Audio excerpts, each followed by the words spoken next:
champagne and the fireworks are true. Here we are, me and you, feeling lost and feeling blue. It's the end of the party, and the morning seems so gray, so like yesterday. Now it's time for us to say Happy New Year, Happy New Year. Maybe I'll have a vision now and then of the world where every neighbor is a friend. Happy New Year, Happy New Year. Maybe I'll have the hopes of wings to try. If we don't, we might as well lay down and die. You and I. Sometimes I see how the brave new world's around, and I see how it tries in the anxious of our lives. oh yes, made us be fool, and the things that be okay. Drag it on, bit of glare. Every now and it's a strain, it's a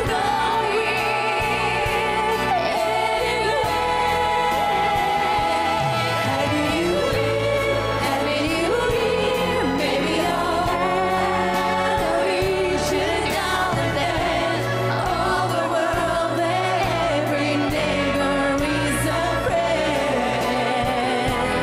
Happy New Year, Happy New Year.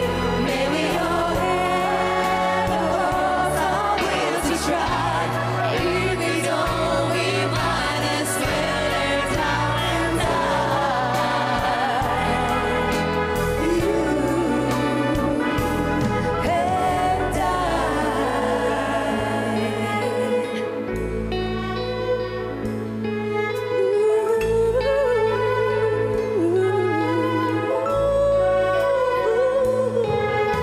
Seems to me now that they can't learn to break. Oh, dear, nothing more than confetti on the floor. the end of a decade and another ten inside. Who can say what we find when we're leading down the line? In the end of Happy New Year, Happy New Year. Maybe I'll have a vision now and then of a world where every neighbor is a friend. Happy New Year, Happy New Year. Maybe I'll have the hopes of wings to try. If we don't, we might as well lay down and die. You and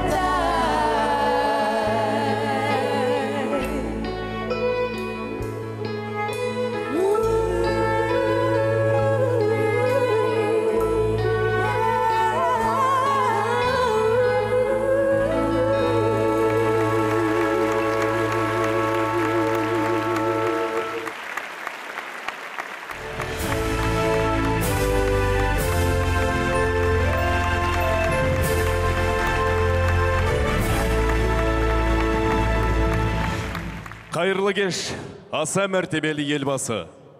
Кеш жарық ханымдар мен мырзалар. Жаңа жылдық балға қош келдіңіздер. Добрый вечер, уважаемые дамы и господа! Мы рады приветствовать вас в этот прекрасный, волшебный вечер на новогоднем благотворительном балу, который проходит в яркой жемчужине Центральной Азии, названной «Восьмым чудом света» в городе Астана. Мы очень рады, что в нашем родном Казахстане, в столице, есть люди и организации, которые от чистого сердца помогают, открывают возможности и творят благие дела. Большое спасибо всем, кто помогает нуждающимся. Мы все вместе в этот предновогодний вечер подарили многим нуждающимся детям надежду на полноценную жизнь, на человеческое счастье, проявив милосердие. Спасибо вам за это. Вместе мы можем справиться с любыми трудностями. Все собранные средства с благотворительного бала будут переданы в благотворительный фонд «Милосердие» Аружан Саин. Бүгінгі кешіміздің әрқайсыңыздың жүрегіңізге жылы сезім, жаныңызға жадыраңқы көңіл күй сыйлауына тілектеспіз. Ханымдар мен мырзалар, жаңа жылдық құттықтау сөзін айтуға сахнаға Қазақстан Республикасының президенті, елбасы Нұрсұлтан Әбішұлы Назарбаевты шақырамыз.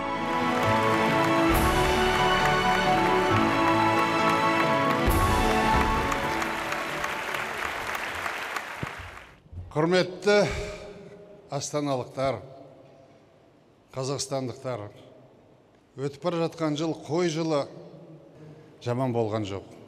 Еліміз аман, жұртымыз тыныш, еңбекпен өтті. Әрине қиын жыл, себебі дүние жүзіндегі дағдарыспен бірге Қазақстанға да салдары тиіп жатыр.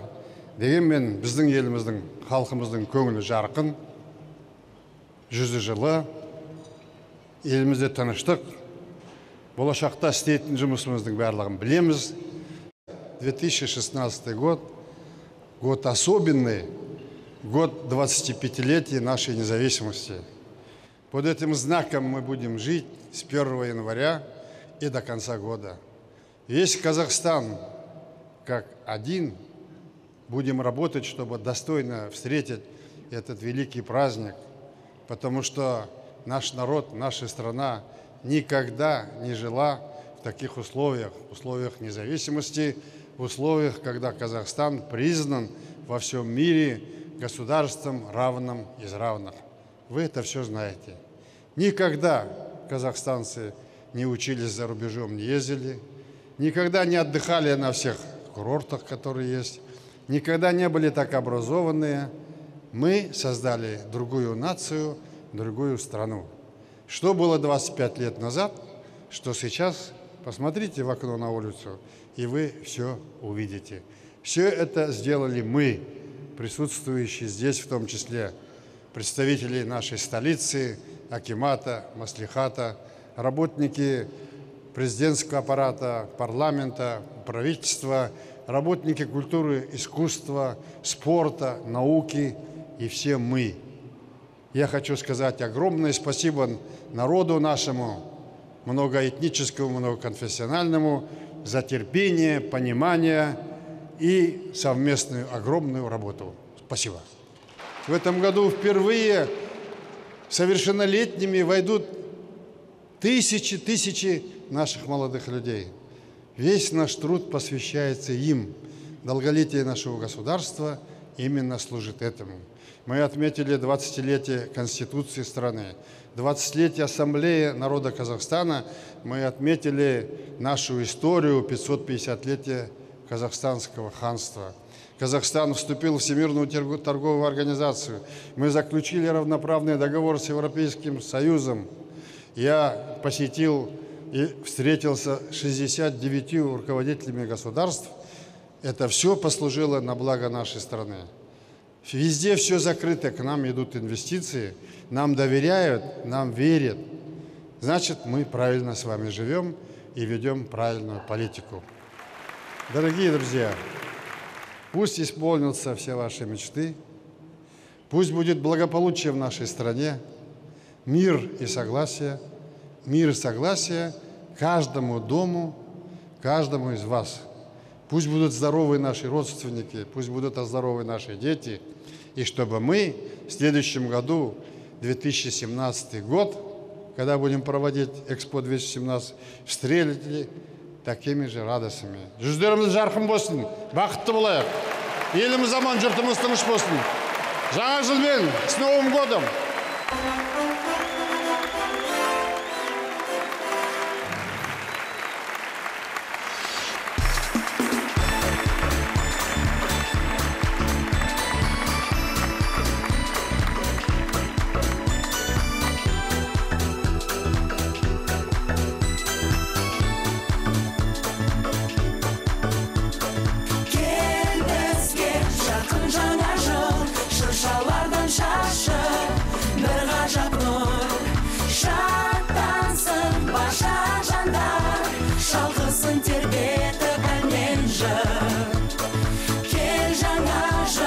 кешіртірме, бақыт сыйла мәңгі тек еліме. Жаңа жыл құтты болсын, ырыс-баға келсін жеріме.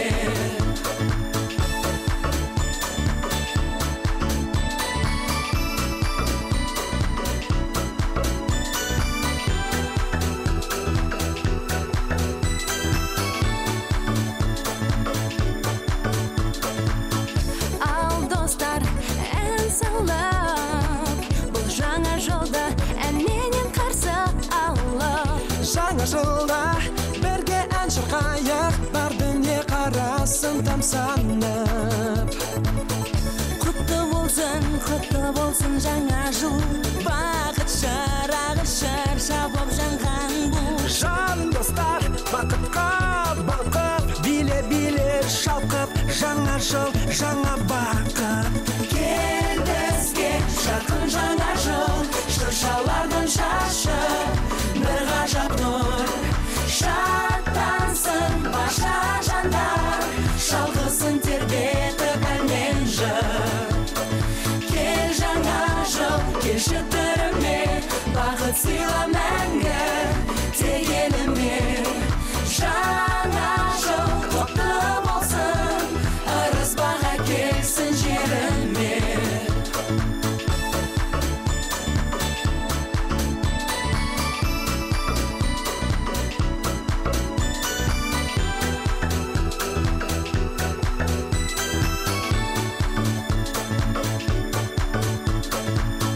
На небе свет звезд вдруг превратится в гирлянду ночных огней. И фейерверки в небо взлетают, к нам приближается сказочный праздник.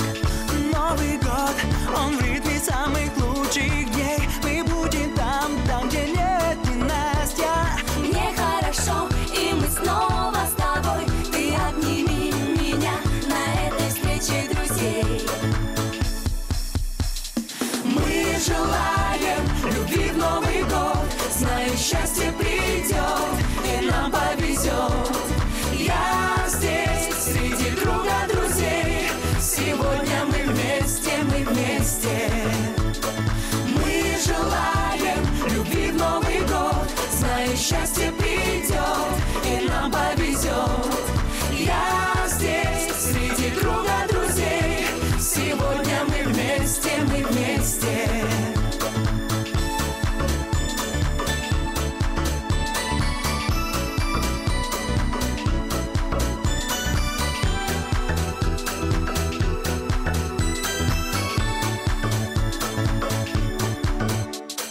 Last Christmas I gave you my heart, not the very next day you gave it away. This year, to save me from tears, I give it to someone special. Last Christmas I gave you my heart, but the very next day you gave it away. This year, to save me from tears, I give it to someone special.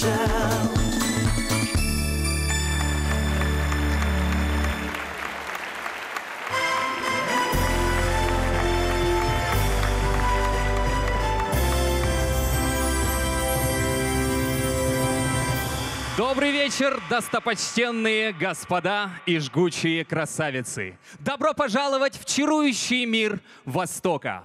Со времен образования Великого Шелкового пути многое изменилось, и теперь все дороги ведут в Астану, столицу независимого современного Казахстана. Бүгін сіздермен жібек жолының ізімен бірегей музыкалық саяхатқа аттанамыз. Ертеректе Қазақстан арқылы өткен бұл жол екі өркениетті батыс пен шығысты қосқан. Истину Востока познали мудрые. Например, Омар Хайям, путешествуя по Великому Шелковому пути, написал следующие строки. «Вино – прозрачный рубин, а кувшин – рудник. Фиал – это плоть, а вино в нем – души родник. В хрустальной чаше искрится вино огневое, то ливень слез, что из грозди возник». Я осы кезде көз алдымызға сол замандағы шөл далалар мен керуендер елестейді. Сапарда оларға түрлі жолаушылар кездесетін. Мысалға, жер бетін кезіп жүрген дәреуіштер.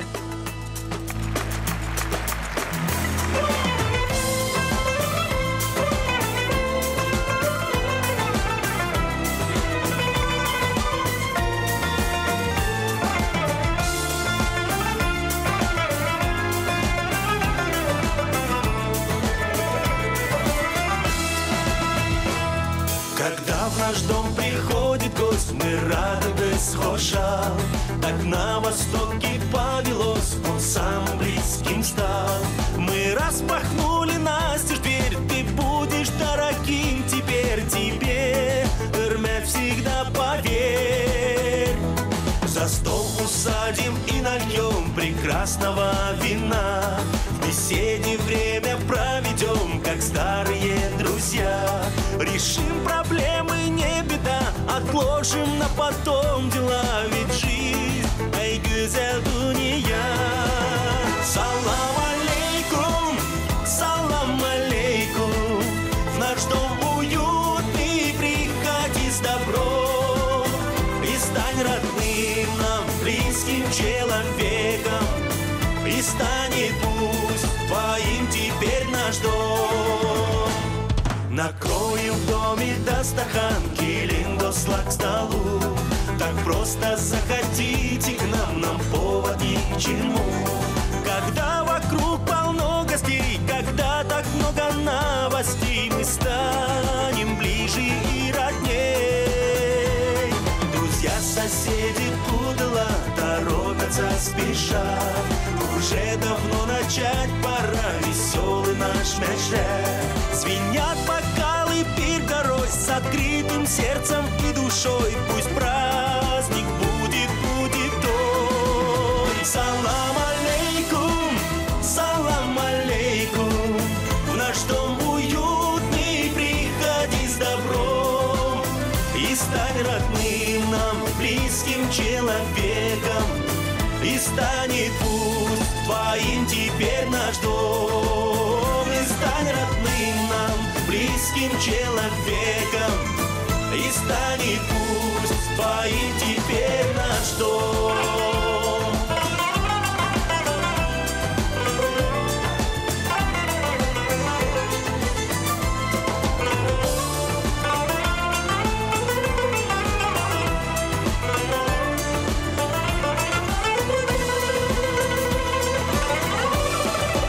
Салам алейкум, салам алейкум. В наш дом уютный приходи с добром. И стань родным нам, близким человеком. И станет пусть твоим теперь наш дом.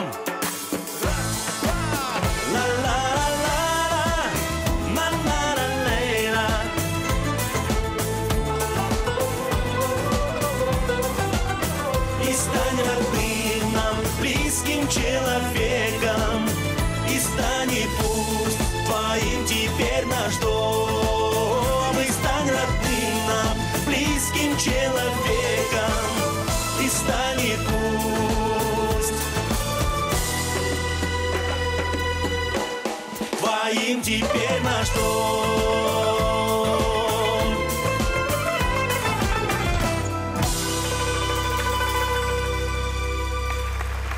Великий шелковый путь – это удобные пути для торговли, по которым тысячи купцов из разных стран вели нагруженные товаром караваны в казахскую степь.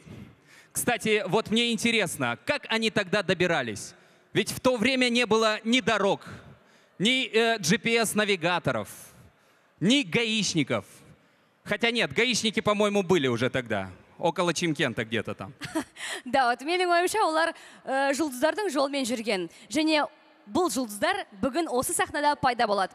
Айтпақшы, бізге сонау шығыстан сауда керуендері келді. Және олар құр қол келген жоқ. Өздерімен бірге түрлі шапандарды, тәттілерді ала келді. Ал ең бастысы, олар жанды тербететін ең әдемі өлеңдерді ала келді.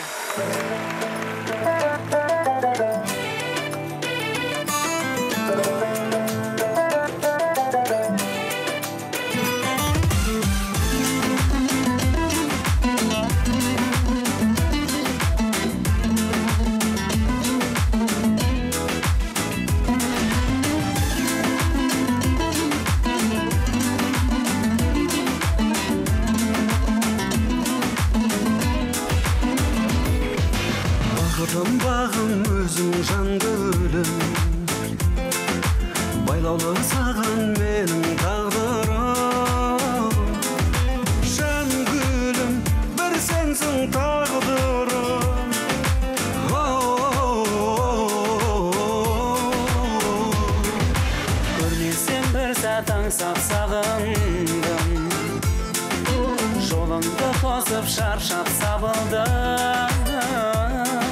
Сағындым, сен аңсап сабылдым.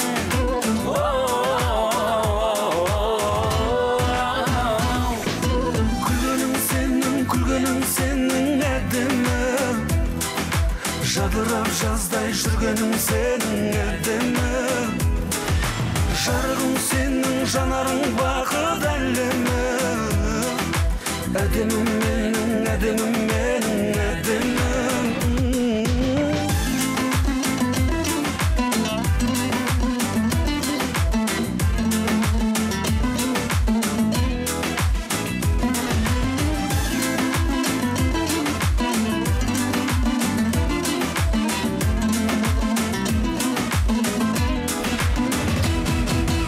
Өмірдің мәні күлім көзіңде, бөлеген мені шырын сезімге. Көзіңде бөлеген сезімге.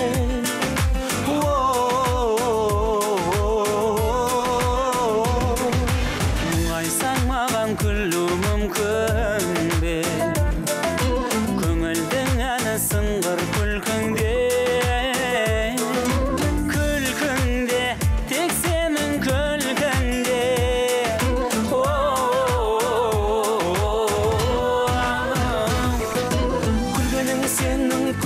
Сенің әдемі, жадырап жаздай жүргенің сенің әдемі. Жарығың сенің, жанарың бақыт әлемі. Әдемім менің, әдемім менің, әдемі.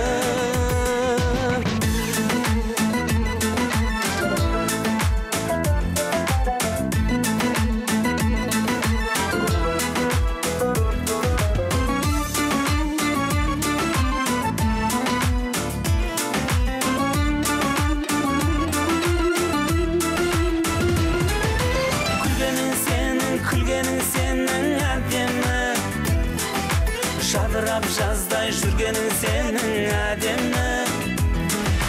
Жарығың сенің, жанарың бақыт әлемі. Әдемім менің, әдемім менің, әдемі. Күлгенің сенің әдемі. Жадырап жаздай жүргенің сенің әдемі. Жарығың сенің, жанарың бақыт әлемі. Әдемім менің, әдемім менің, әдемі.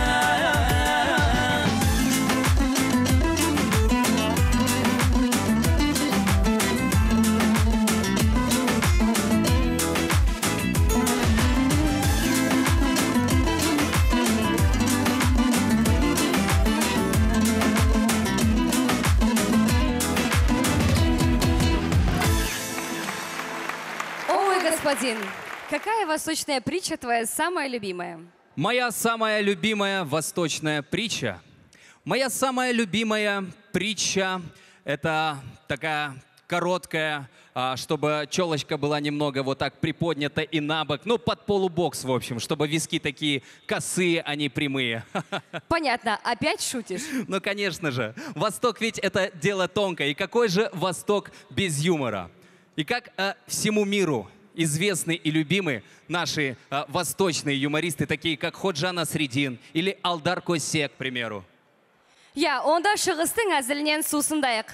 Қазіргі заманның Қожа Насыры, әзіл сықақ шеберін сахнаға шақырамыз.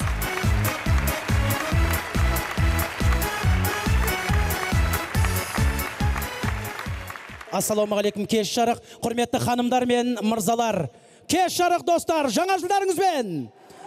Жаңа жылдарыңызбен. Биыл енді міне 2015 жылы қой жылы мен қосташып жатырмыз. Қой жылы қазақта той жылы дейді. Міне келе жатқан 2016 жыл, ол бізде маймыл жылы. Жалпы енді маймыл десе бірден езуімізге күлкі ұялайды. Маймыл десе Дарвин теориясы есіме түседі. Маймыл десе Дарвин теориясы. Дарвин теориясында адам маймылдан жаратылған деді. Мен енді өз басымыз оған сенбейміз баршамыз. Міне Дарвиннің теориясы мысалы мынандай. Дарвин теориясы. Адам маймылдан жаратылған дейді. Мысалы, кішкентай маймыл сосын бір кішкене үлкендеу маймыл, содан кейін бір былай маймыл, тұрып кететін маймыл. Білесіздер, Дарвин теориясын, е? Мен енді өз басым, негізі адам маймылдан жаратылған десе, мысалы мынаны айтуға болады. Грузиндер шимпанзеден жаратылған, армяндар обезьяннан жаратылған, орыстар горилладан жаратылған, қазақтар біз маймылдан. Мысалы, грузиндерде шимпанзе, кикабадзе, шыбырнадзе, миладзе. Армяндарда армян, обезьян, петросян, мартиросян. Орыстарда горилла, Марина, Людмила, Ирина, Катерина кете береді. А біз қазақта маймыл, айгүл, райгүл, айнагүл, жайнагүл деген секілді. Сондықтан да мысалы мына Дарвиннің теориясы. Мен мысалы оған келіспейміз. Мен мысалы Дарвиннің теориясын керісінше айтқым келіп тұр. Адам жұмыс істемесе керісінше маймылға айналатын секілді. Өйткені қазір көшеде басын көтеріп жүрген адам көрмейсің. Барлығы қазір екінші тұрған маймыл секілді. Барлығымыздың қолымызда бір-бір телефон. Біз қазір бұлай жүреміз көшеде. Бір жерде отырсақ та бұлай отырамыз. Кәм сыртынан қарасаң, шын айтайын бар ғой, маймылға ұқсап кетеміз кей кезде бар ғой. Үйде жатсаң да сол телефонды құшақтап жатасың. Тұрсаң да, ол телефонды біз қазір балаға да беріп қойдық. Кішкентай балдарымызды қарасаң, кәм маймылдың балдары секілді. Оны кейбір үлкен ағаларымыз да ұстап алған. Ой, бір шыртынан қарасан, гориллалар отырған секілді бар ғой. Кейбір функцияларын түсінбей атады ойдым, өзімен өзі жынданып отырады. Ал енді жеңгелеріміз қыздарға қарасақ, енді айтайын, ренжімеңіздер, бүгін жаңа жыл көңілді кеш қой. Сіздерге қарасақ, кәдімгі бір шимпанзелер секілді. Бір орында отырмайсыздар ғой, мысал былай. Тамақ пісіріп атсаңыздар да. Енді бар, бұлым барлығы неге айтып жатырым? Өйткені биыл енді келе жатқан маймыл жылы, сондықтан да барлығы әзіл болсын деп жатырым. 2016 жылы еліміз үшін мерекелі, берекелі жыл болсын, басымыз көтеріңкі болсын, Қазақстан жасасын дегім келеді.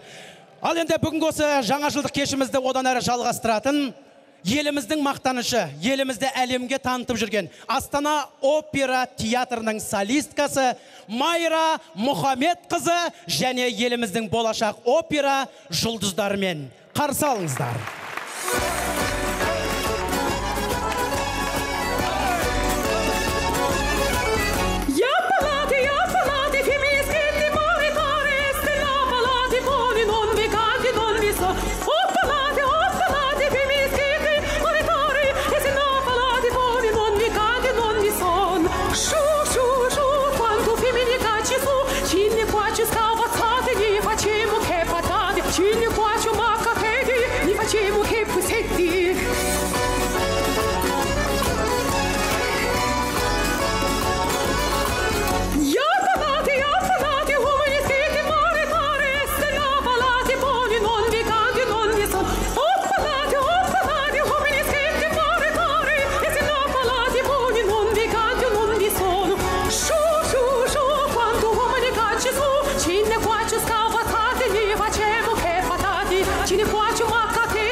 Signor, signor, carra di quei soldati.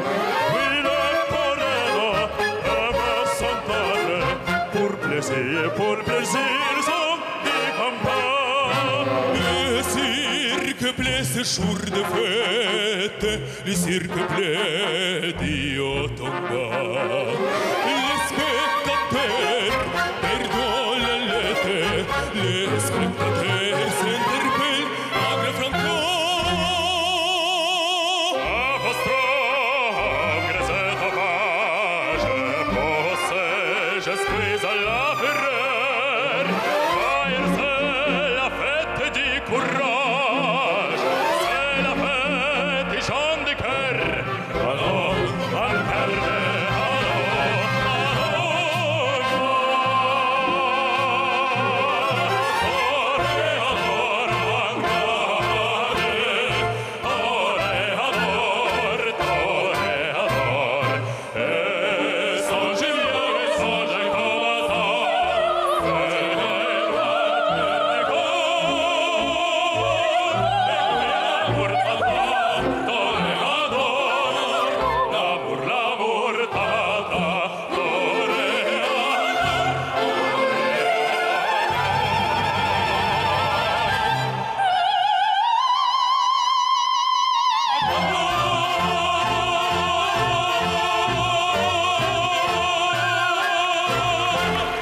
О, мой повелитель, морской отрезок Великого Шелкового пути выходил к Индийскому океану.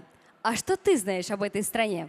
Ну, Индия — это удивительная страна, и я знаю, что нигде не любят индусов так, как у нас в Казахстане. Но больше всего про Индию, я считаю, знают наши уважаемые опашки, которые больше всех смотрят эти индийские сериалы, такие как «Келен», «Джодха» или «Ананди». И запоминай, Айнур, если ты увидела у индийской женщины на лбу красную точку, то значит она замужем.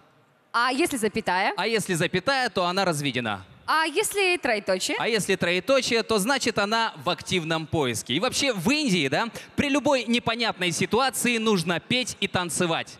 Как это делает Кайрат Чакраборти и группа «Бомбейский формат». Ladies and gentlemen, put your hands together. Ade della paradisi nudanata daruna peduga. Ade della paradisi nudanata daruna peduga. Nadarage tu yogi dekhenu jogarahona peduga. Nichikitaliya sapmane kuda sarsaki musilayi dillar mila mezarde मैं कते कते तार के पीलाई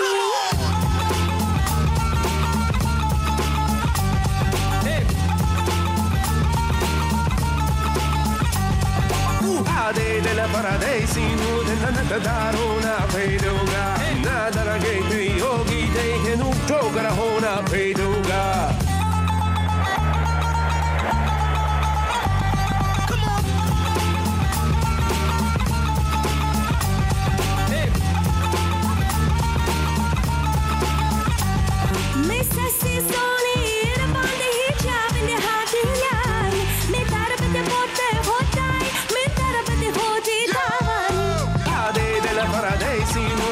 Daruna peduga, nadarage yogi dekhenu jogarahona peduga. Come on! Hey!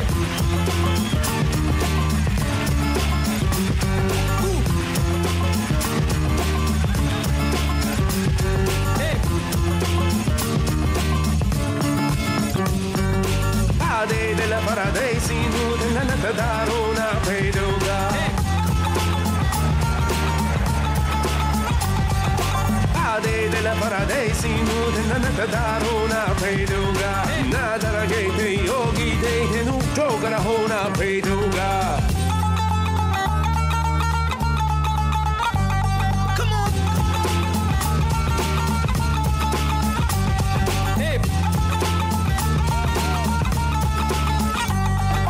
Nichikitaliya sapmane kuda sarsaki musilayi dillar mila mezarde मैं कते कते तार के पीलाई Ade della paradisi nudanata daruna peduga. Nadarage Joe got a hold up, pray to God. Rewind selector.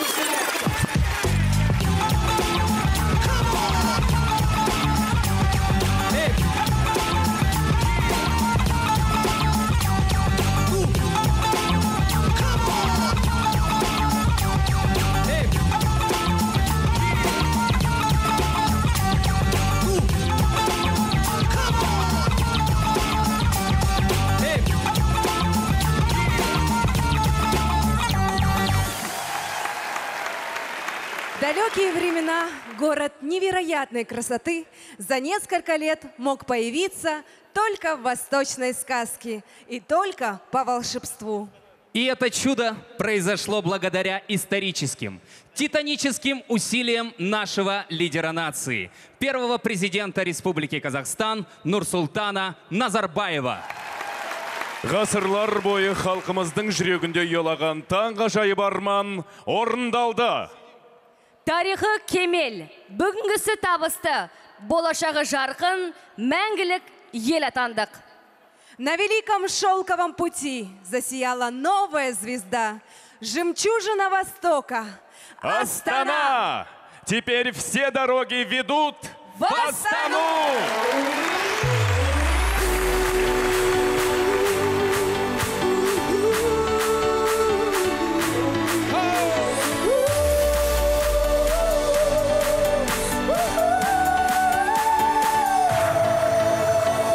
Сүйемін сені ару Астана, аялаған мекені махаббаттың.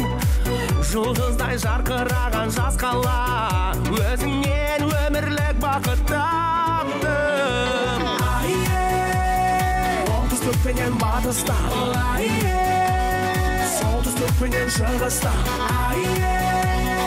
тағдырлар келіп тоғысқан,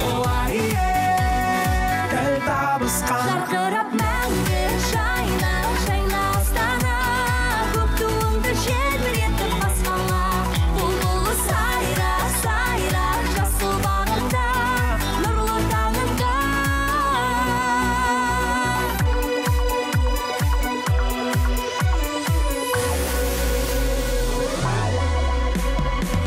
Өзіңмен егіз менің тағдырым, қуат беріп сыйладың шабыт маған. Бақытты қуанышты әр күнім, Астанам әнімсің қалықтаған. Оңтүстік пенен батыста, солтүстік пенен шығыста, тағдырлар келіп тоғысқан, тіл табысқан. Жарқырап мәңгі жайна, жайна Астана, көк туыңды желбіретіп басқала. Бұлбұлы сайра, сайра, жасыл бағында, нұрлы таңында.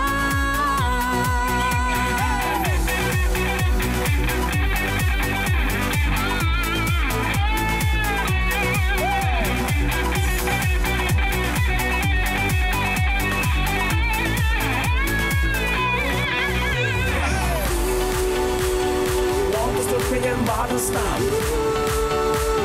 солтүстік пенен шығыста, тағдырлар келіп тоғысқан, тіл табысқан. Жарқырап мәңгі жайна, жайна Астана, көк туыңды желбіретіп басқала. Бұлбұлы сайра, сайра, жасыл бағында, нұрлы таңында.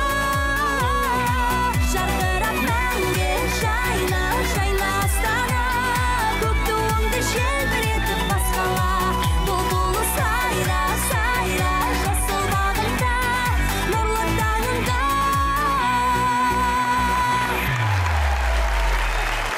Жаңа жыл құтты болсын. Жаңа жыл, жаңа бақыт, құт береке әкелсін. Еліміз, ел басымызбен бірге жасай берсін. Одан сайын өркендеп, гүлдене берсін. С Новым годом, Астана! Happy New Year, Казахстан!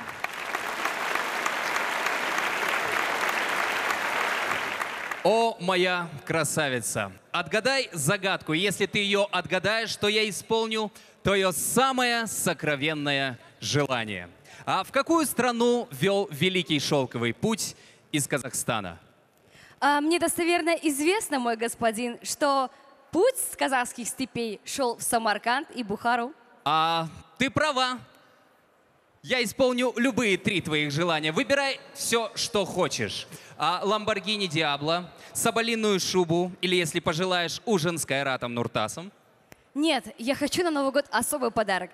С детства я мечтала, чтобы меня украли 40 разбойников, а бесстрашный Али Баба спас меня. А я перевыполню твое желание. Тебя украдут не 40 разбойников, а целых 101. А спасет Али Иван Ибн Бреусов.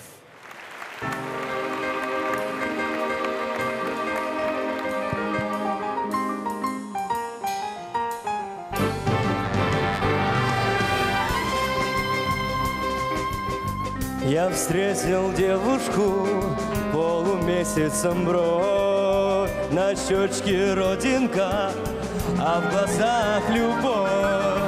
Ах, эта девушка меня с ума свела, разбила сердце мне, покой взяла. Ах, эта девушка меня с ума свела, разбила сердце мне, покой взяла.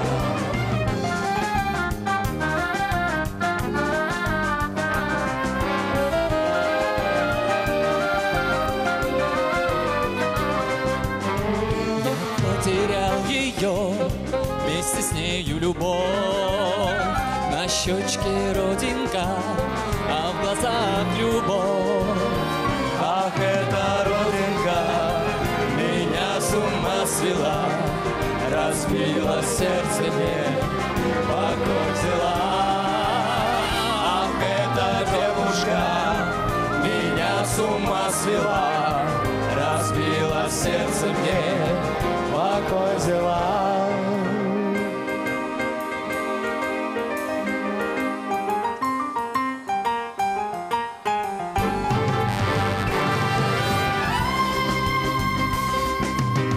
Пусть целый свет пройду, не найду я любовь. На щечке родинка, а в глазах любовь. Ах, эта родинка меня с ума свела, разбила сердце мне, покой взяла. Ах, эта девушка меня с ума свела, разбила сердце мне, покой взяла.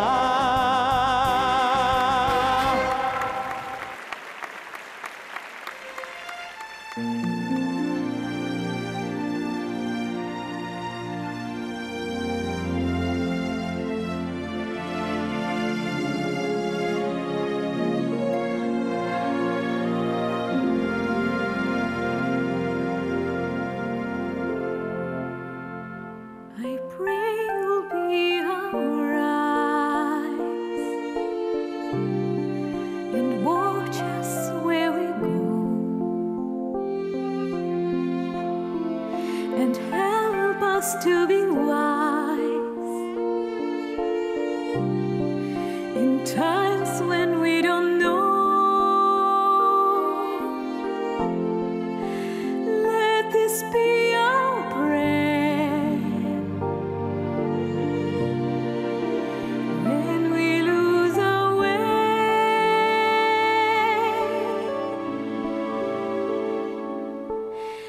lead us to the place, guide us with your grace, to the place where we'll be safe. La luce che tu hai Pray you will find your light nel coro resterà, and hold in our hearts. a ricordarci che When stars go out each night, eterna stella sei. Nella mia preghiera let this be our prayer. quanta fede c'è. When shadows fill our day, Lead us to a place.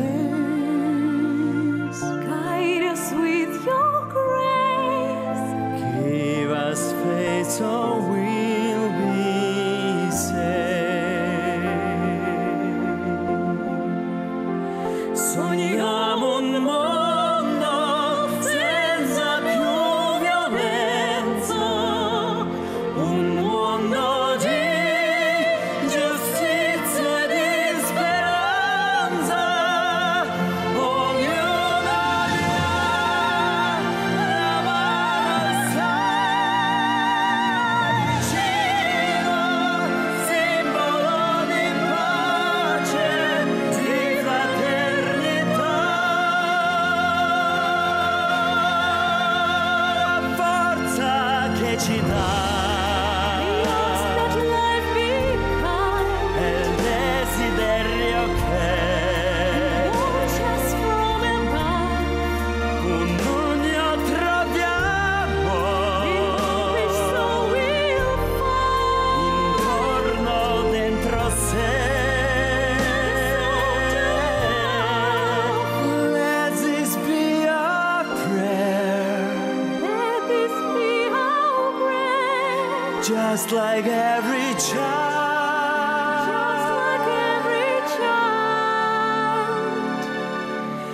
Need to find a place. Guide us with your grace. Give us faith so we'll be saved. E la fede che ora che si vuole,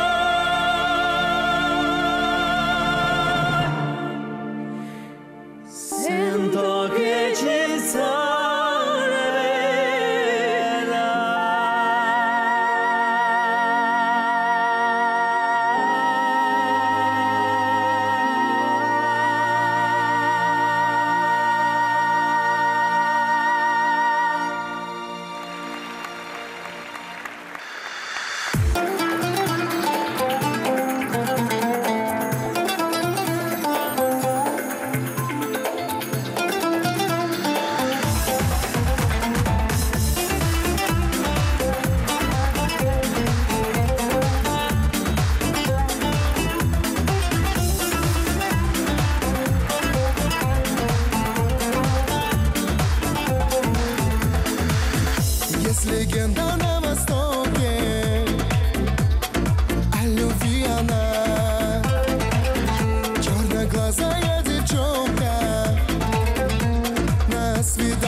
проходишь мимо,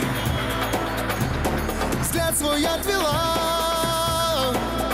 Я начну твой одержимый, а ты моя лила.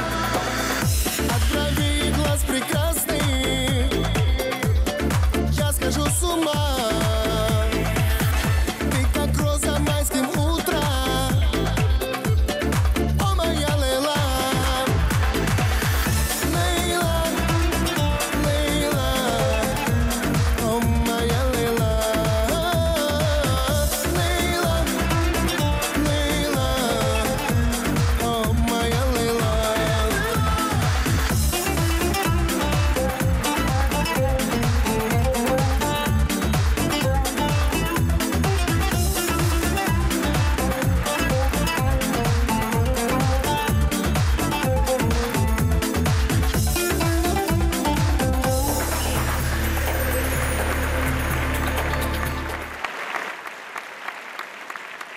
Сегодня в нашем волшебном путешествии мы с вами посетили чарующий Восток. Ну а сейчас, согласно маршрута Великого Шелкового пути, мы предлагаем вам окунуться в западную культуру.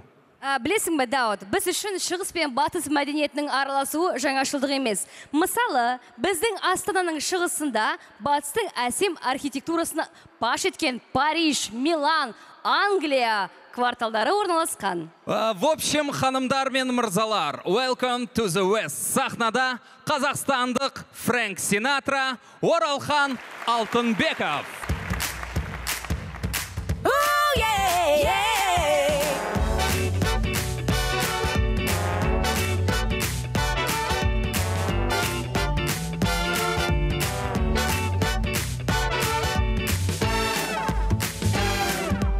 Сарыарқан даласында, Есілде өзеннің жағасында, Еуразия жүрегінде, Қазақтың жас ару қаласы бар.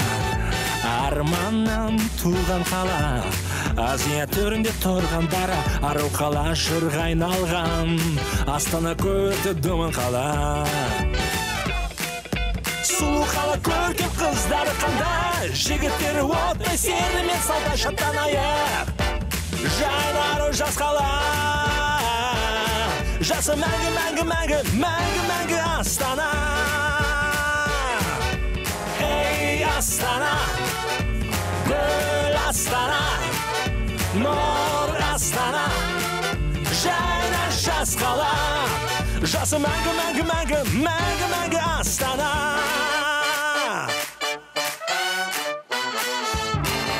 Еңбектің ерлері бар, әлемдік сәулеттің өрнегі бар, хан шатыр мен бәйтеректей, көз тоймас көрікті жерлер бар. Жайнаған жас қалама, қарауға жанарың жас қанама, Иран бақтай гүл қалама, көруге келіңді Астанама. Сұлу қала көркем қыздары қандай, жігіттері оттай серімен салда шаттанайық. Жайнару жас қала,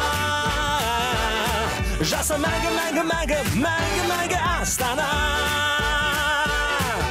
Хей Астана, гүл Астана, нұр Астана, жайна жас қала, жасы мәңгі, мәңгі, мәңгі, мәңгі, мәңгі Астана.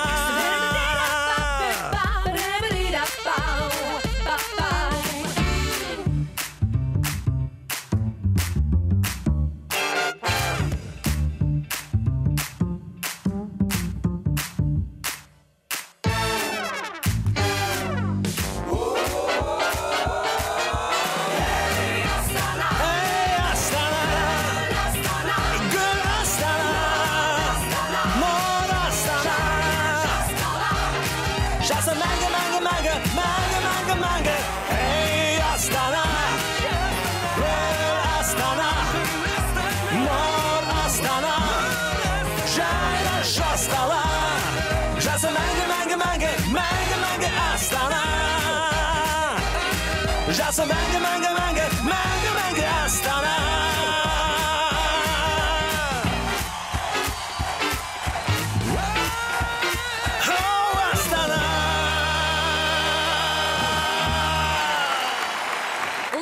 жолы кезінде керуендер шығыстан батысқа қарай қатынаған.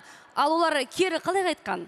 Ну, ты знаешь, если торговля была успешной, и купец мог хорошо заработать, то он возвращался самолетом в бизнес-классе.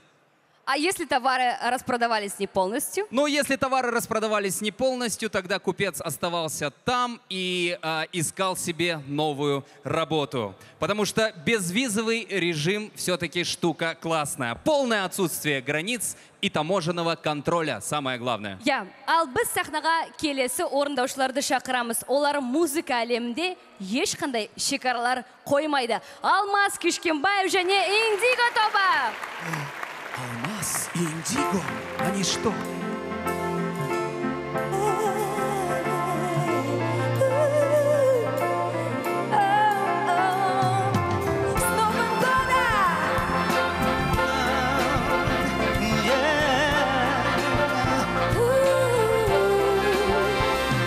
Когда приходит год молодой, а старый уходит вдаль. Снежинку хрупкую спрячь в ладонь, желание загадай.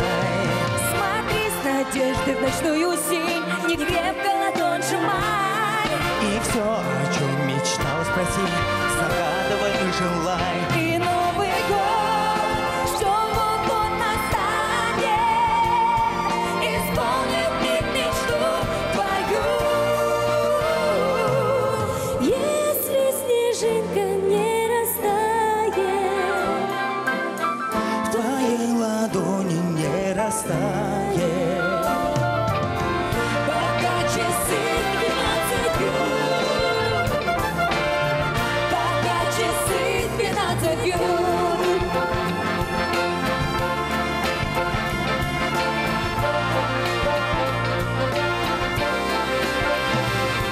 Когда приходит год молодой, а старый уходит прочь. Давно свершится мечте любой, такая уж эта ночь. Затихнет все и замрет вокруг в преддверии новых дней. И обернется снежинка вдруг, жар птицы.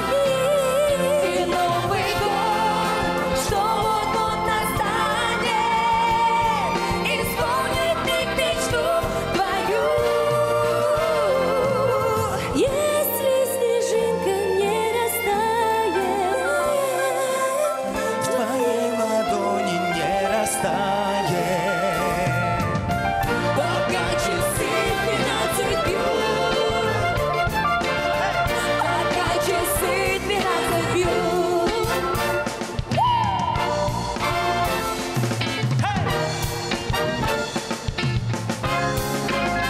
И Новый год, что вот-вот настанет, исполнит миг мечту твою.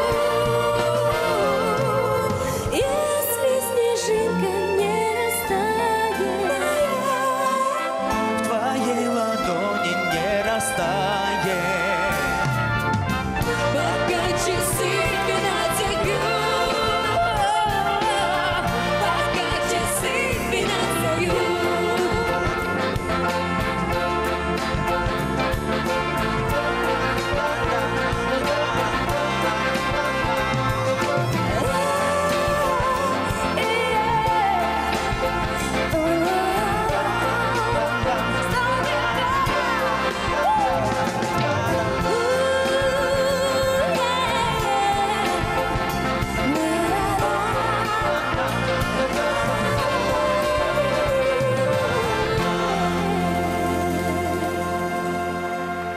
Дауд, білесің бе?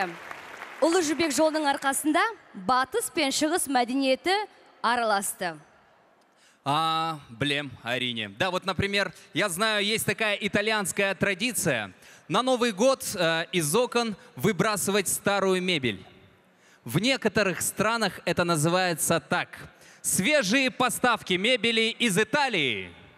Ал Испанияда, Мадридтегі Пуэрто-дель-Сольде сағаттар ұрған кезде 12 жүзімді жеп үлгеру керек. Міне? А у нас тогда так, когда куранты бьют 12, то непременно нужно съесть 12 кусочков каза.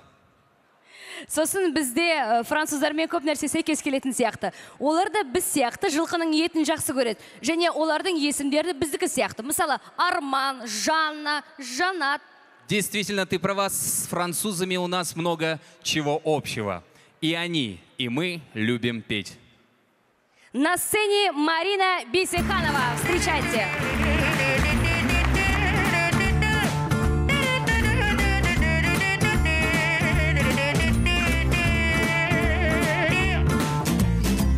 Donnez-moi un gîte riche, je ne veux pas des bijoux de chez cher, je ne veux pas. Donnez-moi une limousine, je ferai quoi?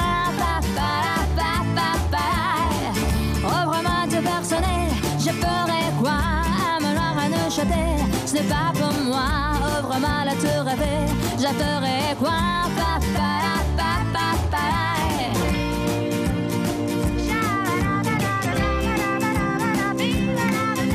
Je veux de l'amour, de la joie, de la bonne humeur. Ce n'est pas votre argent qui fera mon bonheur.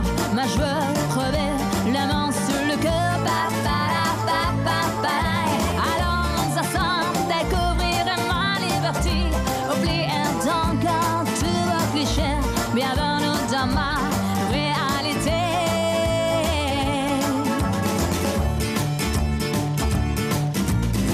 J'en ai moins du bon manière, c'est trop pour moi. Moi je mange avec les mains, et je suis comme ça. Je parle pas de je suis branche, excusez-moi. Fini l'hypocrisie, moi, je me casse là. J'en ai marre de l'autre voix. Regarde-moi, tu manèges, je s'en veux pas. Je suis comme ça, je suis comme ça. Je veux de l'amour, de la joie, de la bonne humeur.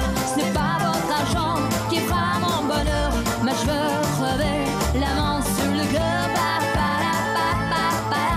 Allons ensemble découvrir ma liberté. Oubliez donc tous vos clichés. Bienvenue dans ma réalité.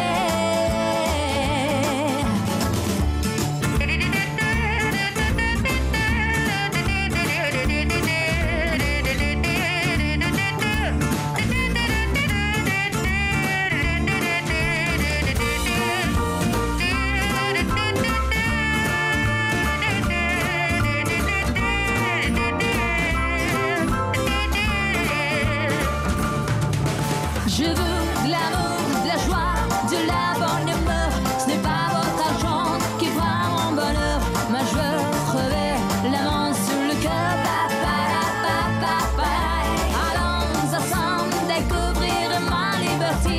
Oubliez donc tous vos clichés. Bienvenue dans ma réalité. Je veux de l'amour, de la joie, de la bonne humeur. Ce n'est pas votre argent qui fera mon bonheur. Moi je veux crever la main sur le cœur. Allons ensemble découvrir ma liberté. Oubliez donc tous vos clichés. Bienvenue dans ma réalité.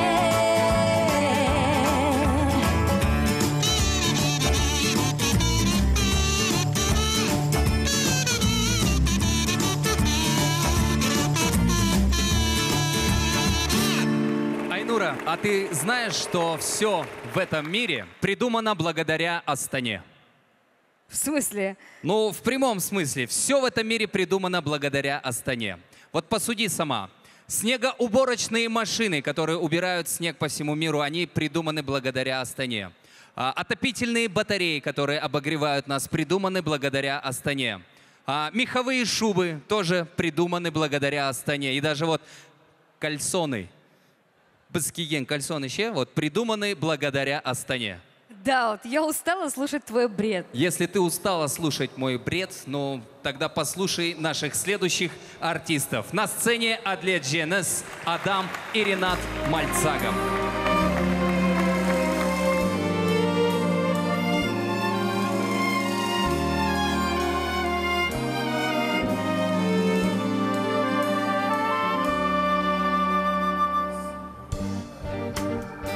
Я прошу тебя, слушай,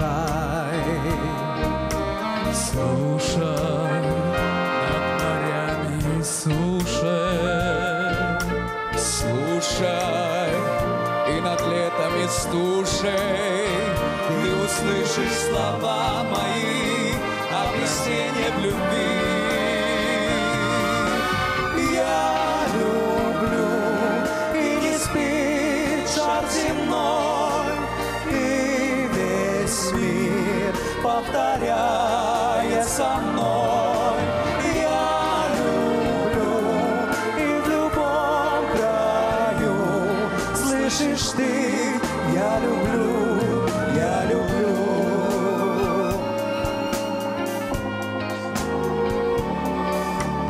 Тыңда бұлбұлдың таңғы шыры, Тыңда таулардың жаңғырығы, Тыңда жылына жаңбырыны, сол менің жан сырым, бір сендік зар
Да, вот как ты считаешь, может ли восточная утонченная женщина в совершенстве владеть западным сложным музыкальным инструментом?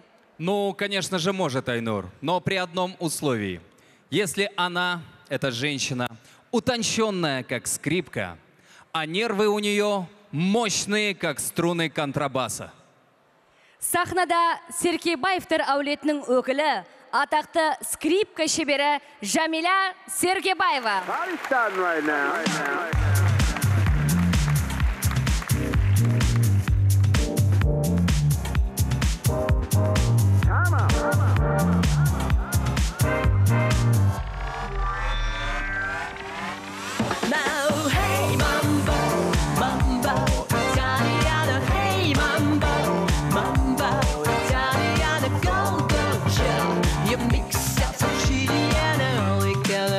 Do the mama like a crazy with hey mambo, don't want it tell hey mambo, no more Maserena, hey mambo, mambo Italiana, trying until I with a fishy bag and laughing now. Hey gumba, I don't know you dance rumba, but take it time and fast, fast, I know how to mama.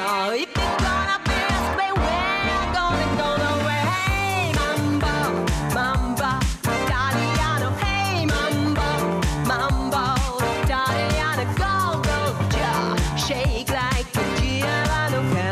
did you get a happy in the feet and when you're mambo Italiano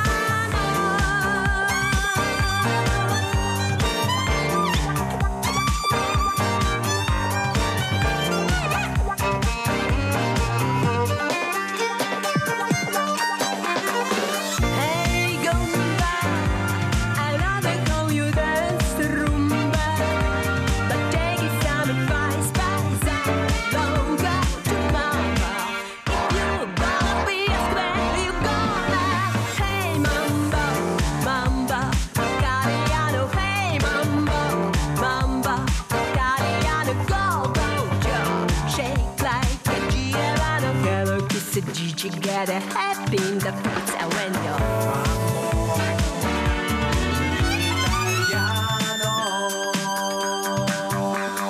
Hey mambo, mambo, Italiano. Hey mambo, mambo, Italiano. Go, go, ja, shake like a Giovanna. Hello, kiss it together, happy in the pizza window.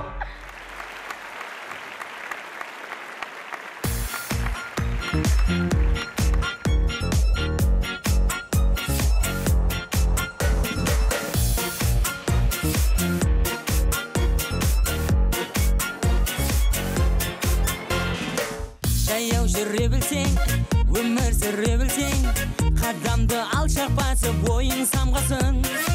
Көлікке мінбеймін, пойызбен жүрмеймін, ұшақта ұшпасам да аяқ талмасын. Жаяу, алыс емес тауымда баяу, мен жетемін ауылға, қалай да келемін. Жаяу тағы да жүрек дүрсілдеп қағуда. Бағына дауыл мен суық жауынға, тамаша табиғат, жаяу жүр жалында.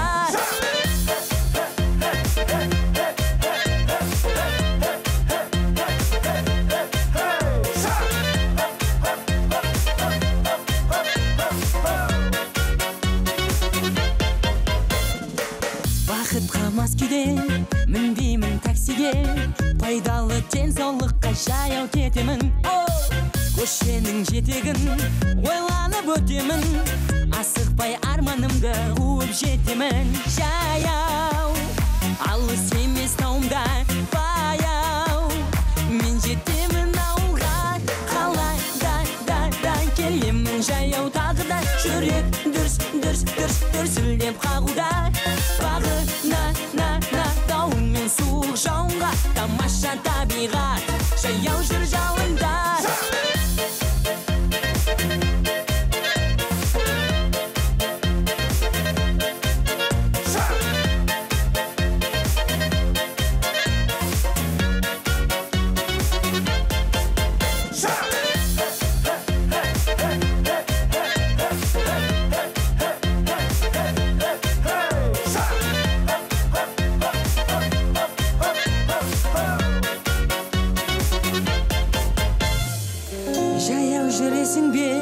Ойнап күлесің бе, аяғың сүрінбесін ашық жолыңда.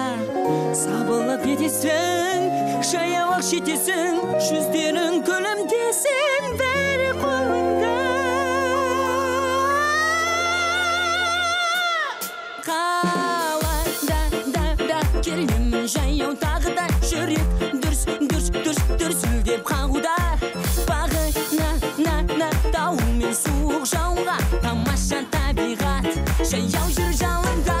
Қалай да келемін, жаяу тағы да жүрек дүрсілдеп қағуда. Бағына дауыл мен суық жауынға, тамаша табиғат, жаяу жүр жалында.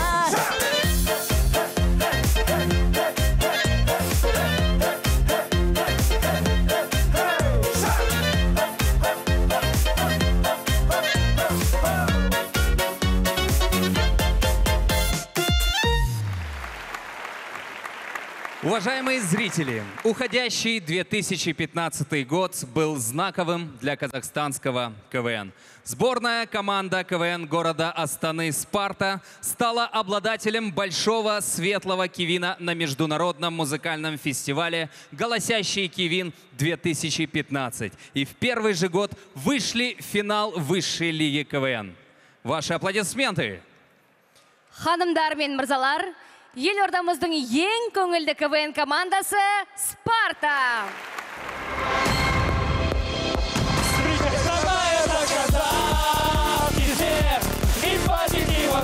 Заряжает он, Спарта, Астана, с верой и успех встречаем Новый год. Это Казахстан.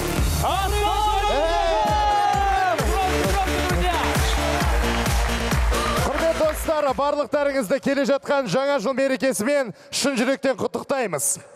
Дорогие друзья, уважаемые гости, разрешите нам от лица команды КВН «Спарта» поздравить вас с наступающим Новым годом. Ну и, конечно же, специально для вас небольшой юмористический блок под ваши аплодисменты. Мы начинаем. Поехали! Поехали! Добрый вечер еще раз! Дорогие друзья, в канун Нового года мы, мужчины, очень часто дарим своим девушкам, женам дорогие подарки. И ждем от вас того же. Итак, наболевшая мужская.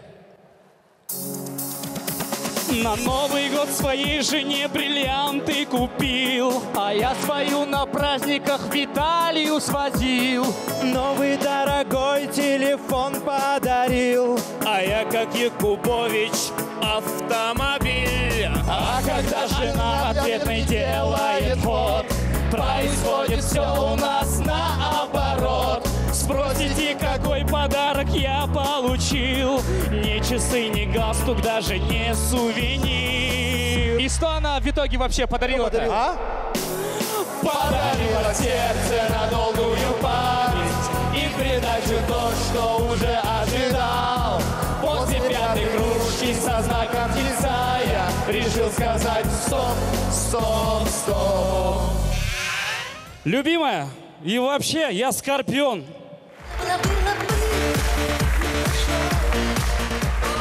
Дорогие друзья, ну а сейчас случай из жизни. Часто мы встречаемся именно с такой ситуацией на улице. И что ты спортом занимаешься, да? Да, также занимаюсь. Вот скоро будет чемпионат мира по боксу, да, вот туда готовлюсь, да, вес гоняю, да. Правильно, правильно. Молодой человек, да. Извините, не хотите купить цветы для своего друга? А? Чё?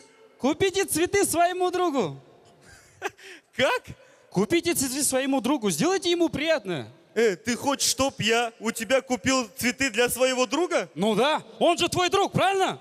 Ну правильно. В тяжелых ситуациях он же тебя выручает, правильно? Ну правильно. И что тебе ему по-братски тяжело? Цветы купить, что ли? Не, ну... Действительно. Братан, ты же мне никогда цветы не дарил. Подожди, что ты орешь, не пойму это сейчас? Да потому что пацан правильно говорит, я постоянно за тебя заступаюсь. Выручаю тебя в трудных ситуациях, а ты? Тебе что, сложно мне по-братски цветы, что ли, купить? Да не сложно. Купи тогда. Да куплю. На.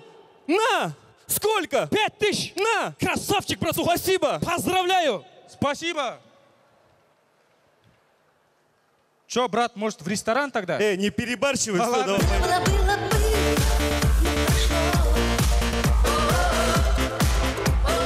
Дорогие друзья, все мы знаем, что сейчас импортные медикаменты в аптеках настолько дорогие, что в канун Нового года мы можем столкнуться именно с такой ситуацией. Молодой человек, вам что-нибудь посоветовать? Да я здесь шефу подарок на Новый год выбираю. Просто, понимаете, у человека все есть. И остеохондроз, мигрень, давление, понимаете? А вы на какую сумму рассчитываете? Ну, знаете, хотелось бы уложиться в сумму обычного гриппа. Ну вот, могу Виагру тогда предложить. Ой, у человека что, юбилей, что ли? Нет, мне просто на Новый год символический подарок нужен. Ну, возьмите тогда шипучий аспирин. Сейчас все берут, все дарят в тренде. А еще когда в стакан закидываешь, он так шипит, такое шоу получается, надолго запомнишь. Блин, знаете, вы так все вкусно рассказываете, а захотелось себя побаловать. Ладно, беру аспирин. Целую пачку? Да что вы, мы что, с вами олигархи, что ли? Одну таблеточку, просто красиво заверните. Ну, сделаем, конечно. Дорогие друзья, казахи никогда не забывают свои традиции, поэтому мы новости получаем от специально обученных людей, акынов. Итак, новости уходящего года. Мы казахские акыны, на нас смотри, поем о том, что видим своими глазами, и в отличие от всех мировых СМИ отвечаем за свои слова мы. И Америка легализовала однополый брак, об этом заявил Обама Барак. Теперь непонятно, кто фаза, кто маза, походу все они там и... Британские ученые без риска и страха скрестили $1 миллион и казаха. В процессе пошел небольшой неполадок, в результате ни казаха, ни бабок. Германия чемпион мира по футболу, Америка лучшая по баскетболу. А мы, казахи, играем в эти игры от души чисто по приколу. Астана Арланс по боксу всех побеждает. Хайрат Нуртас на премии Муз-ТВ тарелку получает. В общем, Казахстан наш процветает, даже Саян из Рекетира во второй части оживает.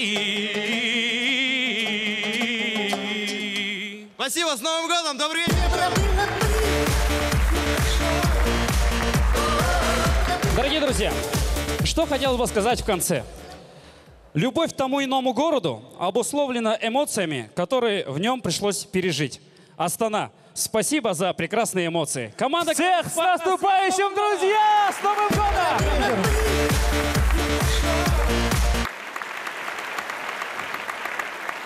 Ты знаешь, я недавно, благодаря своему жездешке, который, между прочим, работает в Казпочте, в руки мне через моего жезде попали письма казахстанцев.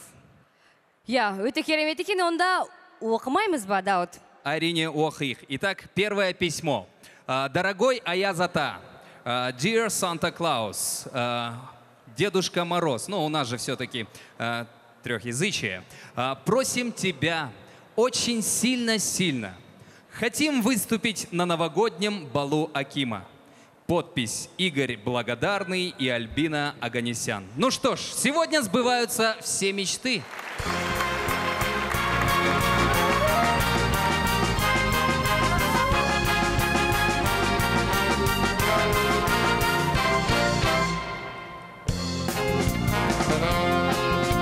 У леса на опушке жила зима в избушке.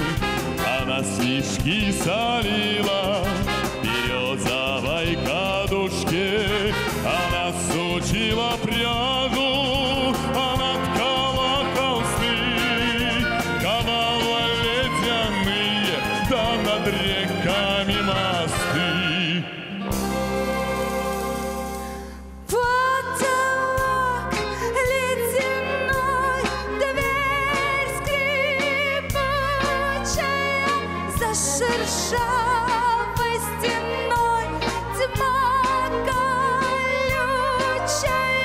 Как шагнешь за порог, всюду иней, а из окон порог синий-синий.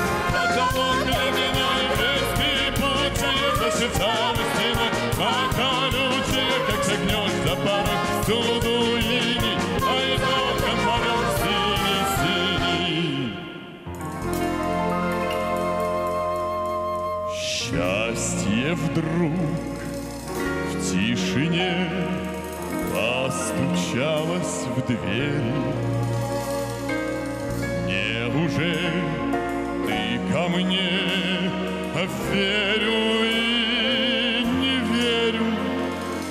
Падал снег, плыл рассвет, осень моросила. Столько лет, где тебя носила. Вдруг, как в сказке, скрипнула дверь. Все мне ясно стало теперь. Столько лет я спорил с судьбой ради этой встречи с тобой. Мерз я где-то был за моря, знаю, это было не зря. Все на свете было не зря, не напрасно было. И пришло, и сбылось, и не жди ответа. Без тебя как жилось мне на свете это. Тот, кто ждет, все снесет, как бы жизнь не била, лишь бы все, это все не напрасно было. Танцуют все! Вдруг, как в замке скрипнула дверь. Все мне ясно стало теперь. Столько лет я спорил с судьбой ради этой встречи с тобой. Мерз я где-то был за моря, знаю, это было не зря. Все на свете было не зря, не напрасно было. Вдруг как в сказке скрипнула дверь, все мне ясно стало теперь. Столько лет я спорил с судьбой ради этой встречи с тобой. Мерз я где-то был за моря, знаю, это было не зря.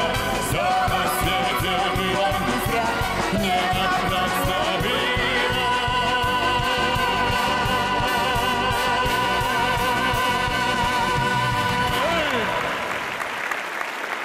Да, вот смотри, сегодня все гости, все такие красивые, нарядные, яркие, ведь Новый год, праздник. А вот ты в детстве, каким был персонажем на детском утреннике? Ну, на новогоднем утреннике я всегда, как и все мальчики, собственно, мечтал быть мушкетером. Но почему-то, как и все мальчики, собственно, был чебурашкой. Ну да, не всегда детские мечты совпадают с желанием наших родителей.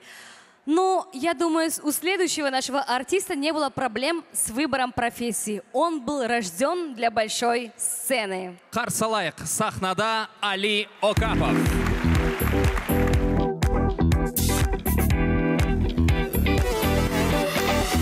Неге саған махаббат сырлы болғанын айты. Неге күндеріңнің барлығы ойдағыдай болмайды. Не сен аялам өзіңе, ұнатпай тыңдайсың мені. Қаншама сауға берсем де сен маған неге айтпайсың шыныңды. Керегіне мазалап мені күнде, ойлай берме кел жаныма бірге биле.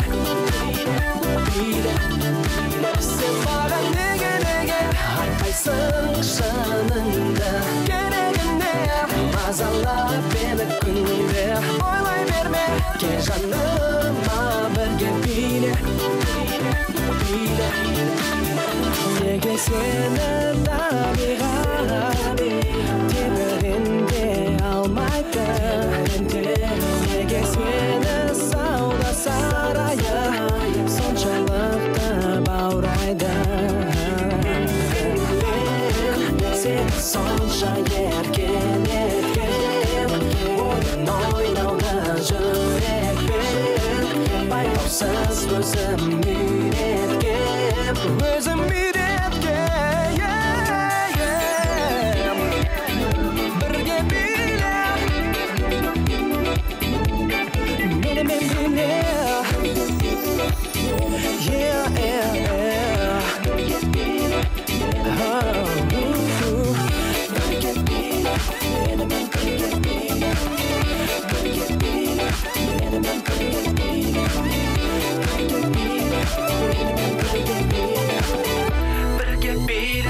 Менімен бірге биле. Сен маған неге айтпайсың шыныңды.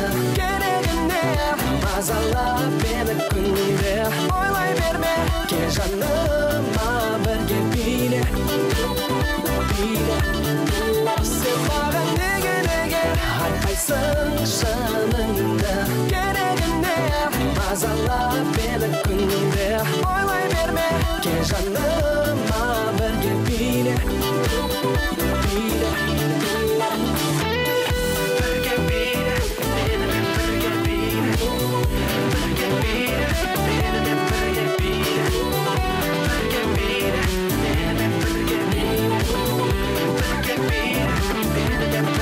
Сен маған неге айтпайсың шыныңды. Керегіне мазалап мені күнде, ойлай берме кел жаныма бірге биле.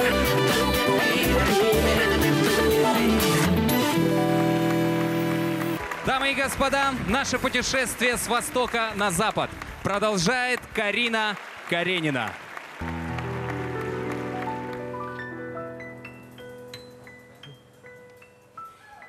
Ты говоришь мне о любви, а разговор напрасно начат. Слова я слушаю твои, но ничего они не значат. Может, ты на свете лучше всех, только это сразу не поймешь. Одна снежинка, еще не снег, еще не снег, одна дождинка, еще не дождь.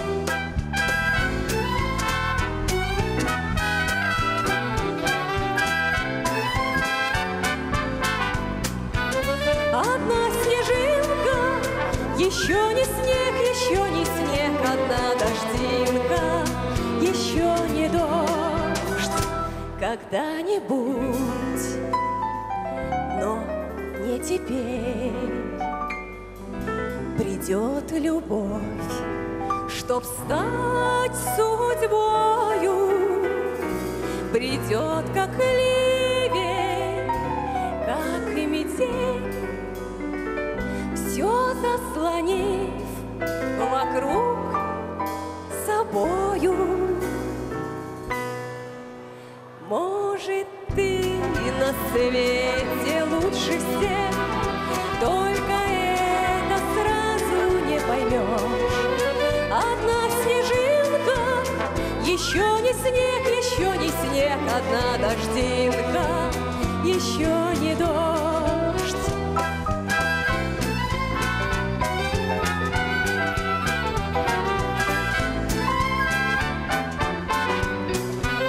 Одна снежинка, еще не снег, еще не снег, одна дождинка, еще не дождь. И может быть, вдруг я сама тебе в глаза взгляну иначе, и станут вещими слова, что ничего сейчас не значат. Может, ты на свете лучше всех, только это сразу не поймешь. Одна снежинка, еще не снег, еще не снег, одна дождинка, еще не дождь.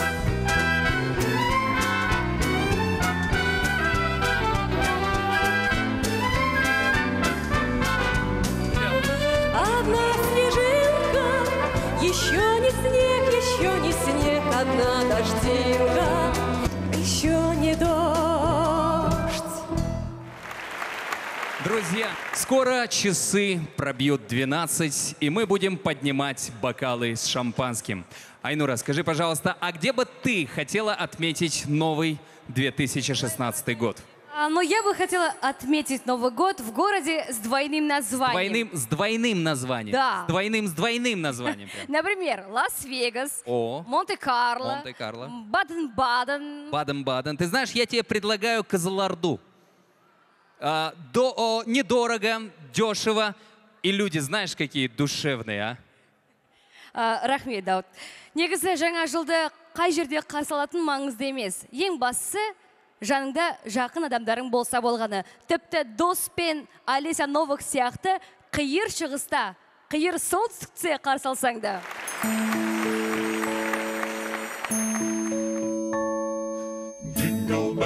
Jingle bells, jingle all the way. Oh, what fun it is to ride in a one-horse open sleigh. Jingle bells, jingle all the way. Oh, what fun it is to ride in a one-horse open.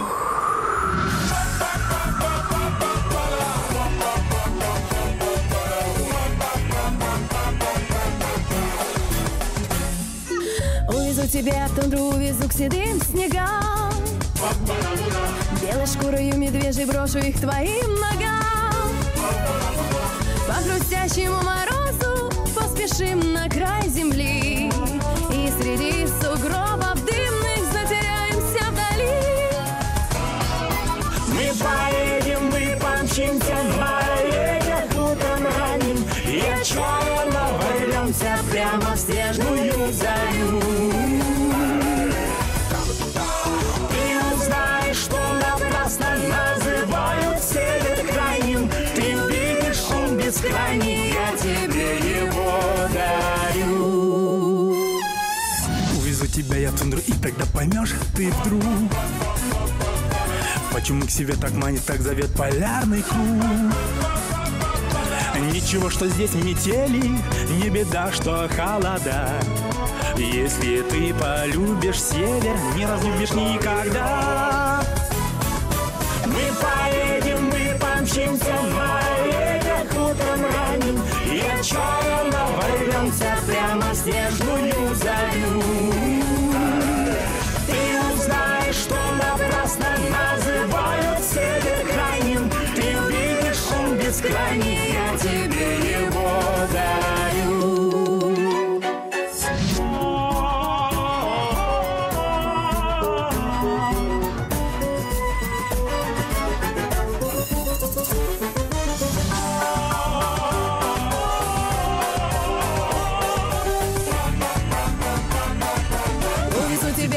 И тогда поймешь ты вдруг, почему себе так манит, так зовет полярный круг. Ничего, что здесь метели, не беда, что холода.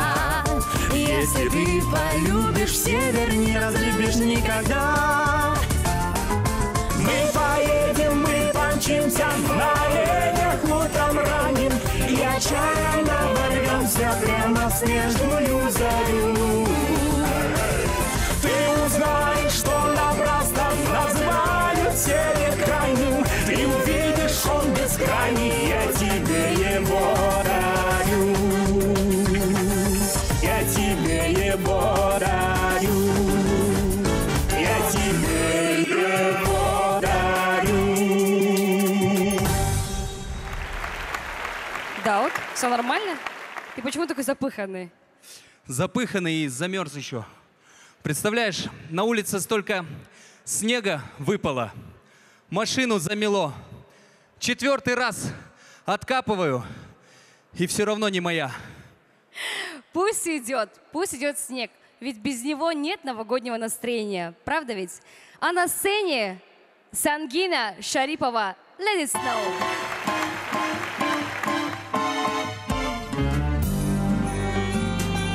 Oh, the weather outside is frightful, but the fire is so delightful.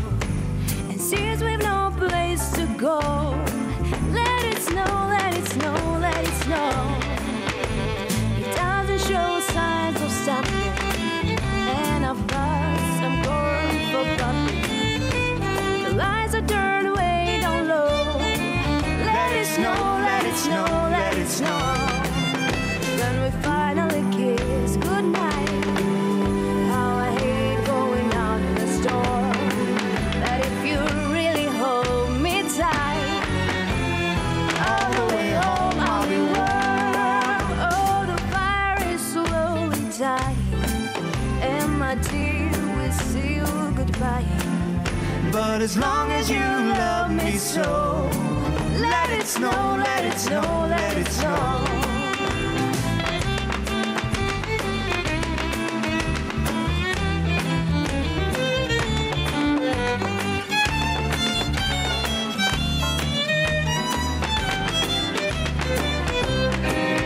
When we finally kiss goodnight, how I hate going out in the storm. But if you really hold me tight, all the way home I'll be warm. The fire is slowly dying, And my dear, we still goodbye. but as long as you love me so, let it snow, let it snow, let it snow. Let it snow, let it snow, let it snow. Let it snow, let it snow, let it snow.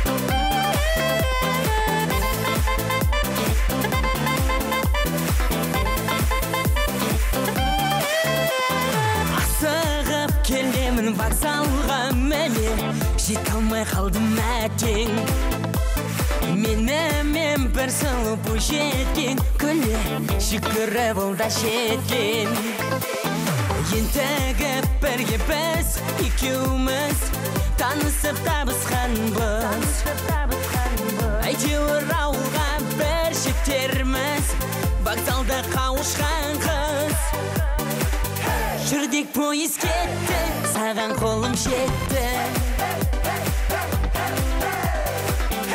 өкінбеймін мүлде мұндай болмас күнге жүрдек пойыз кетті саған қолым жетті өкінбеймін мүлде мұндай болмас күнге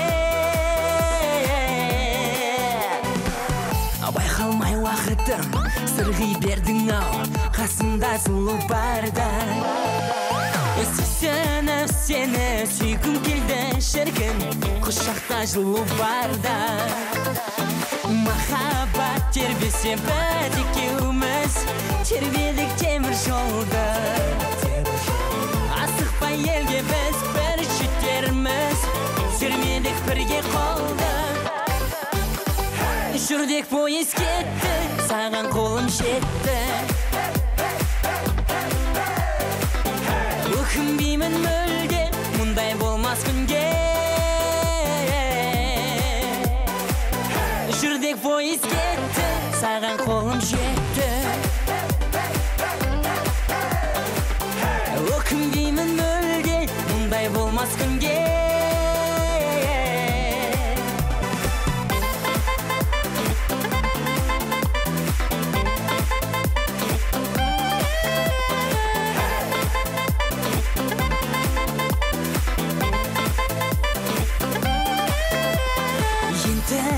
бірге біз екеуміз танысып табысқанбыз әйтеуір ауылға бір жетерміз вокзалда қауышқан қыз жүрдек пойыз кетті саған қолым жетті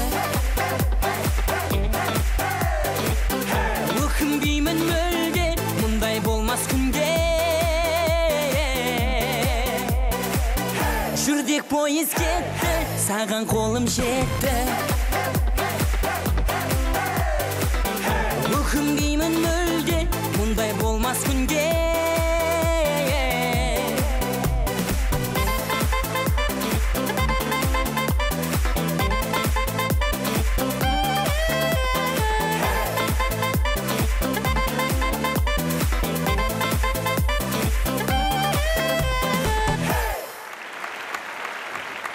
На Востоке когда-то давным-давно жил один мудрец, который знал секрет обольщения всех женщин. Ну что ж, давай расскажем всем гостям. Пусть знают все. В общем, секрет таков. Сколько женщину не корми, а все равно подпаивать придется. Так что держи с наступающим Новым годом. А на нашей новогодней сцене непревзойденная Айгуль Иманбаева.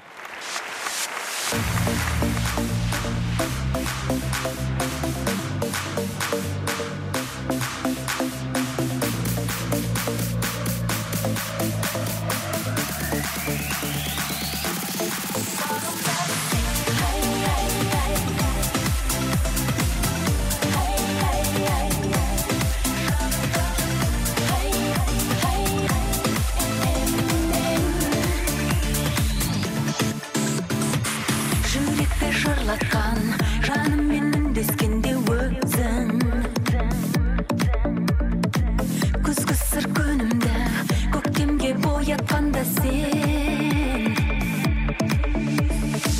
сүйем деп тіл қатқан арманмен тілдескенде сенсің махаббаттың әнін ұйқыдан оятқанда сен таңым боп күлсең сен бағымда жүрсең сен жанымда жүрсең сен шаттанам өзіңменен менімен көзілмеген еммен сезімді де сен сақтаған көк аспан көгінде мен үшін жарық шашқан күндізсің өзіңсіз бақыттың боларын мәңгі білмесең жанымның төрінде салқындықтан ықпастан жүрсің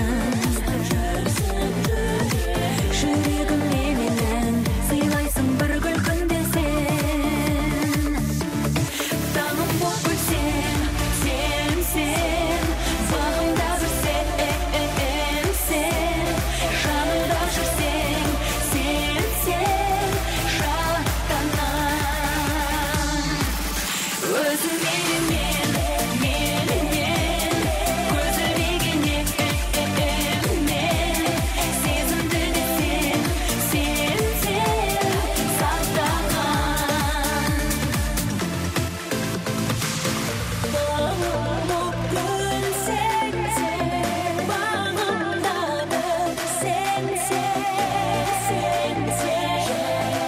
жүрсең жүрсең таңым боп күлсең сен бағымда жүрсең сен жанымда жүрсең сен шаттанам өзіңменен менімен көзілмеген еммен сезімді де сен сақтаған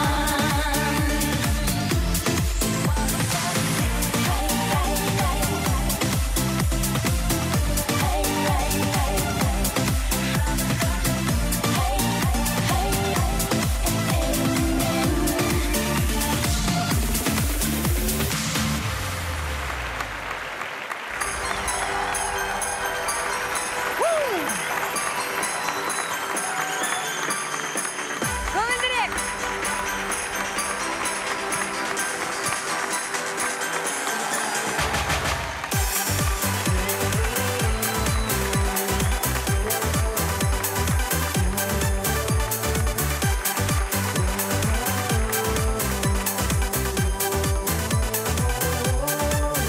Жанарды тағы уақытым жарқырап жайнап жақұтым қош келдің бізге жаңа жыл байдақ ел күткен бақытың жаңа жыл жанға жылысын жаңа жыл достық жырысын береке бірлік бастауы ынтымағың мен ырысын жаңа жыл шашқан арайым шаттыққа толған маңайым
жарқысын, береке бірлік бастауы.